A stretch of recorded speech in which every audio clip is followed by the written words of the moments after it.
നല്ല ചൂട് ചൂട് കപ്പപ്പൊട്ടും ഗ്രേവിയോട് കൂടിയുള്ളൊരു ഫിഷ് തവ ഫ്രൈയും കഴിക്കുന്നതിന് മുമ്പ് നമുക്കിതിൻ്റെ റെസിപ്പി ഒന്ന് നോക്കിയാലോ.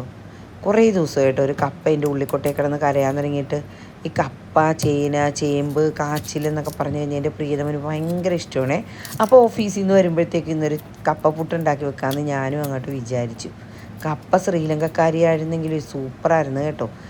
ഇനി പൊളിച്ച് വൃത്തിയാക്കിയെടുത്ത കപ്പ നമുക്കിത് ഇതുപോലെ ഒന്ന് ചുരണ്ടിയെടുക്കാം. അതിൻ്റെ ആ ഒരു നാര് കളയാനായിട്ട് ശ്രദ്ധിക്കണം കേട്ടോ.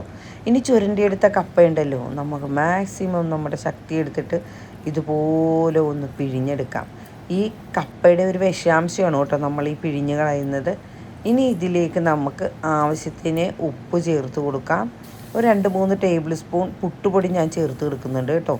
കപ്പയുടെ നനവനുസരിച്ച് നമുക്ക് പുട്ടുപൊടി ചേർത്ത് കൊടുക്കാം. എന്നിട്ട് ഇത് ഇതുപോലെ ഒന്ന് തിരുമ്മി എടുത്തിട്ട് കുറച്ച് നേരം ഒന്ന് മാറ്റി വെക്കാം. അരമണിക്കൂർ കഴിഞ്ഞ് പിന്നെ എന്താ ചെയ്യണം, നമ്മൾ പുട്ടുകുറ്റിയിലേക്ക് ആദ്യം കുറച്ച് തേങ്ങ ഇട്ട് കൊടുക്കുക, പിന്നെ കപ്പ ഇട്ട് കൊടുക്കുക, പിന്നെ തേങ്ങ ഇട്ട് കൊടുക്കുക, പിന്നെ കപ്പ ഇട്ട് കൊടുക്കുക. ലാസ്റ്റ് കുറച്ച് തേങ്ങയും കൂടി ഇട്ടിട്ട് ആവിയിൽ അങ്ങോട്ട് പുഴുങ്ങിയെടുത്തിട്ട് ആ ഫിഷ് തവ ഫ്രൈയും കൂട്ടി കഴിക്കുമ്പോഴുള്ളൊരു ടേസ്റ്റ് ഉണ്ട് എൻ്റെ പൊന്നും മക്കളെ.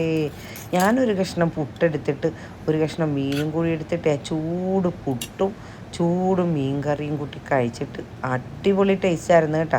അപ്പോൾ എല്ലാ കൂട്ടുകാരും ട്രൈ ചെയ്ത് നോക്കിയിട്ട് നിങ്ങളുടെ അഭിപ്രായങ്ങൾ അറിയിക്കുന്നതിനോടൊപ്പം കൂടെ കൂട്ടാനും മറക്കരുത്. ഫിഷ് തവ ഫ്രൈ വേണ്ടവർ കമൻറ്റ് ചെയ്യാനും മറക്കരുത്.